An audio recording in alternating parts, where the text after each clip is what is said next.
Hey everyone, welcome to episode 2 of Space Turkey. I'm your host, Justin Wicked. Today I'm going to talk about my story. I'm going to talk for a little bit and then I'm going to show you my documentary. My documentary will tell you what my story is all about and what I'm all about and why I'm here. Like I said, my name is Justin Wicked. I am 39 years old. I have cerebral palsy, if you guys don't know that. And I've been doing martial arts for 30 plus years. I have done Taekwondo, I have done karate, I have done Jiu-Jitsu. So I have a variety of background and martial arts. It was difficult to get into martial arts because, some people did not want to teach me the moves. They were really, really rude, and it was difficult because I was always pushed to the side and go into a separate room by myself and just work on the moves and while the kids have fun and work with each other. And so I have done different kinds of sports.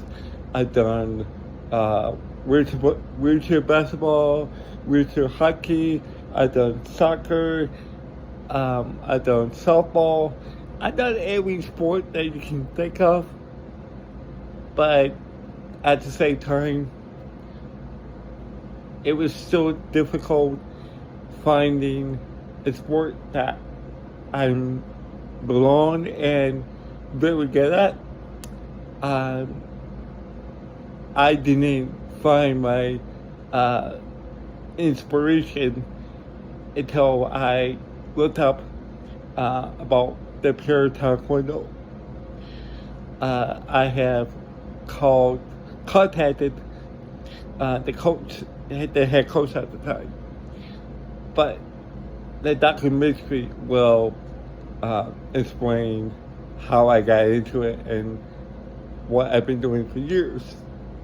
I have traveled over the world.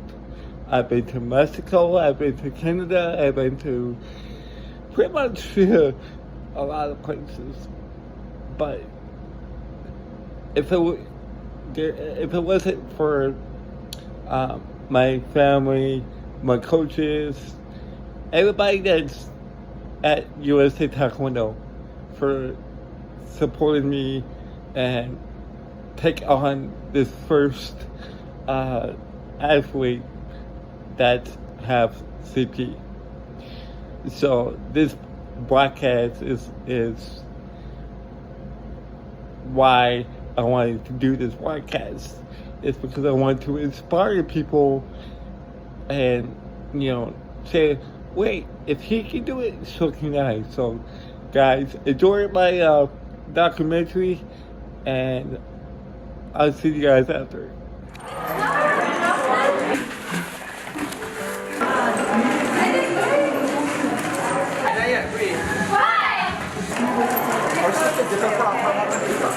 Working with Justin has been fantastic.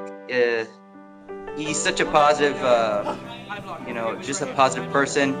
He doesn't let anything stop him. The fact that he's always willing to go, push, work hard, regardless of anything is amazing. He sort of pushed this entire sport all over the world forward with this first-time athlete out there doing something no one's ever done before. So he really is a pioneer. Justin's one of the happiest competitors I've ever seen. You did so well, Justin. You blew me away with your forms.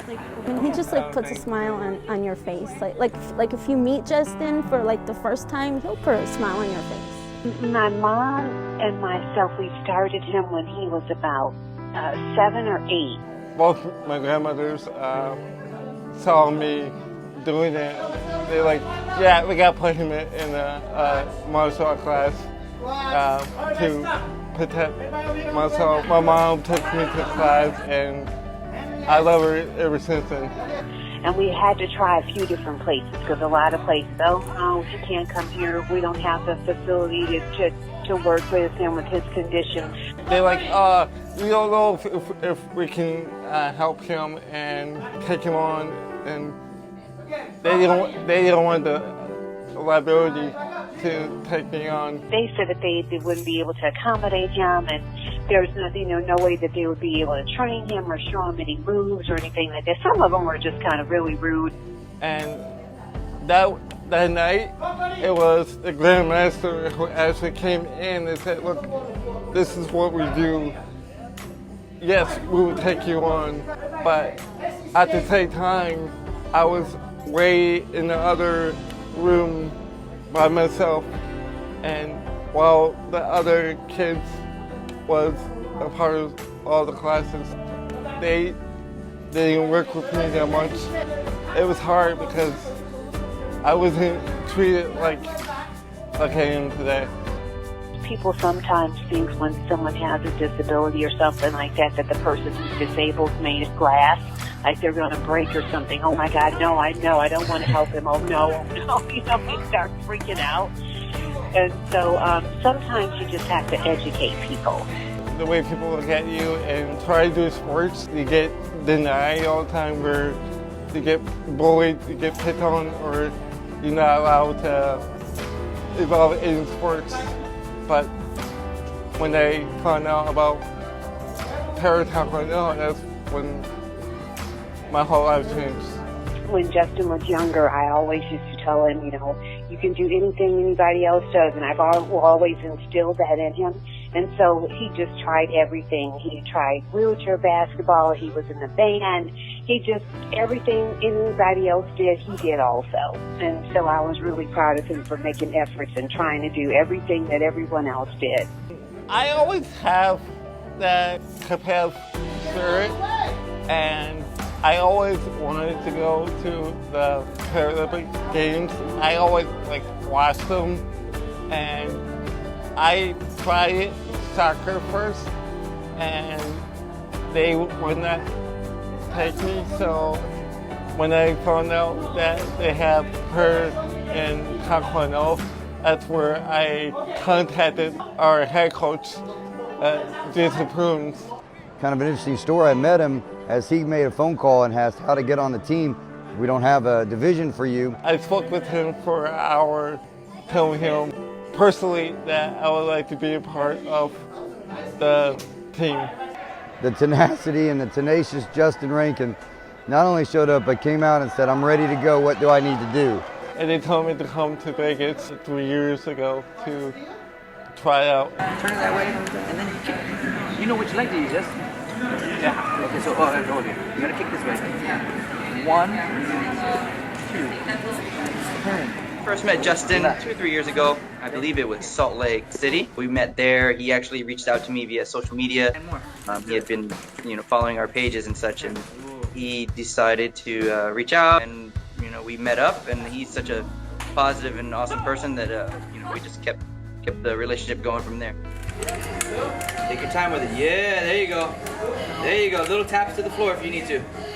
Keep holding time. You got this. We, as able-bodied people, we take for granted what we can do, and we get a little lazy or find excuses. Justin never does that. He's always ready to work, always ready to push. I don't like something easy. I like something hard.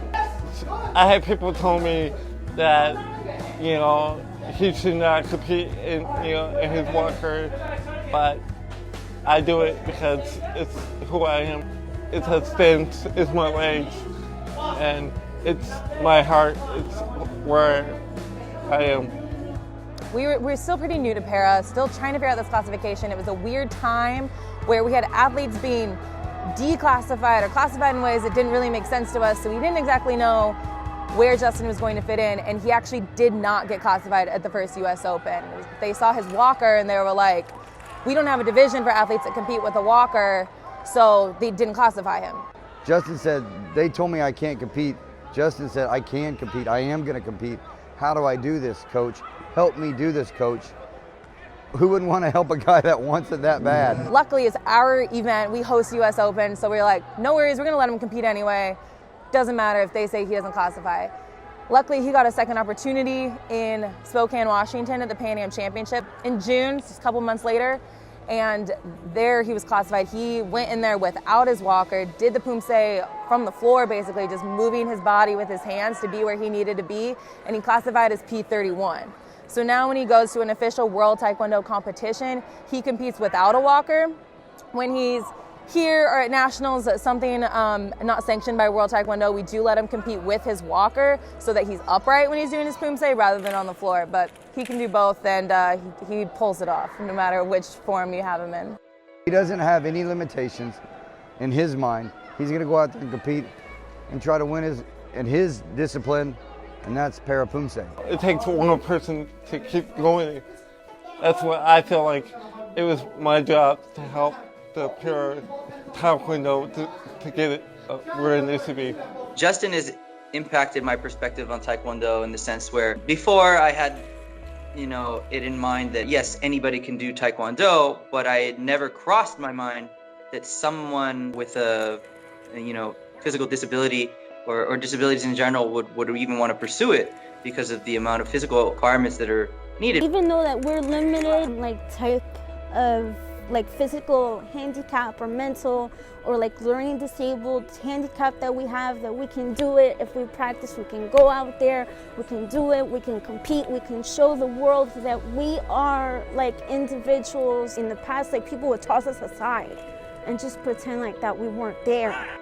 The fact that in Taekwondo, people like Justin, para-athletes, are able to not only participate, but to showcase their abilities and their skills, is phenomenal. And Taekwondo, being the way it is very accepting and wants everybody to do it. And how para Taekwondo has grown within the community is phenomenal. What para Taekwondo does for us is it helps us to show the world that we matter, that we exist, that we are people, individual people with feelings, emotions, passions, desires, and that's basically what we are. We are all of those things. Taekwondo is all of those things. We all have a disability, but we all have abilities.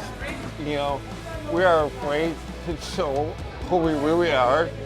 Don't let anybody tell you that you can't. No matter if you're disabled or able-bodied, we matter. We matter as a whole. We matter as a being, as a self-thinking, feeling being. We matter. You have to believe in yourself and go for it. It's not the destination, it's the journey. It's how it starts and how it ends.